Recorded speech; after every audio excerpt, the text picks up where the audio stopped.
Candiace did make a great point in the book as far as Black people being treated differently from their white peers. What do you guys think? Because we talked about this just before getting ready to go live.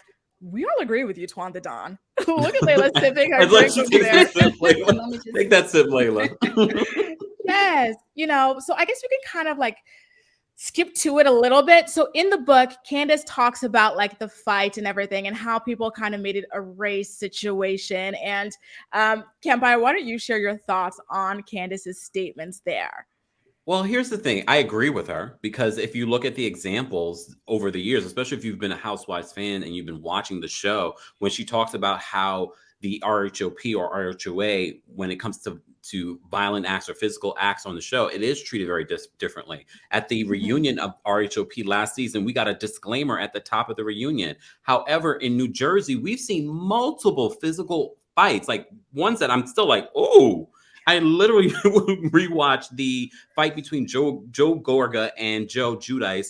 That was a crazy scene. We didn't get a disclaimer before that. We also, Layla reminded me too, Teresa Giudice physically pushed Andy Cohen. So there have been clear examples of the hypocrisy that we've gotten from Bravo, from Andy Cohen, that they're just inconsistent. Very inconsistent, especially when it comes to Black and brown representatives on their network.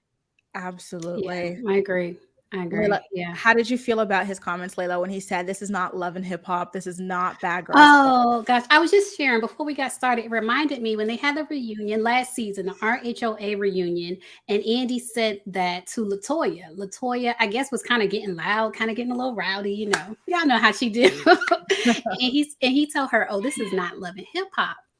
And I was like, I was offended by that because they do fight on all the Housewives shows. Like they fight, they argue, they get in people's faces. So when he said this is not Love and Hip Hop, which is a predominantly, it's an urban show. And when he said that, I found it offensive. I found it offensive and almost, I don't want to say it's like a microaggression because it's bigger than that, but I found it very offensive. And I do agree with Candiace and her line of reasoning when she explains the differences in how they treat the predominantly white cast versus the predominantly Black cast. There is a difference. Absolutely. And he says it again in the book. So he leans into that description because I'm sure people were dragging him after he said that to LaToya on the show as well. Yeah.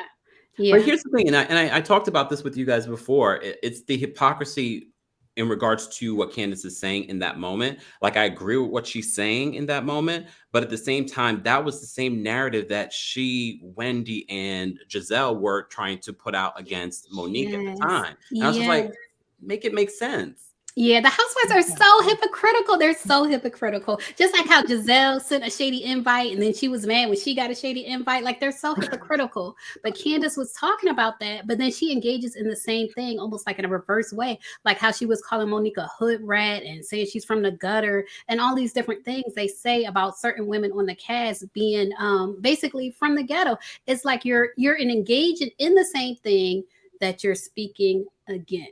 And it doesn't make sense. You can't make it make sense. It doesn't make sense. Yeah. Exactly. It makes you want to pull your hair out sometime. You're like, how do you not see it? Pull somebody up. I'm not gonna pull my own hair.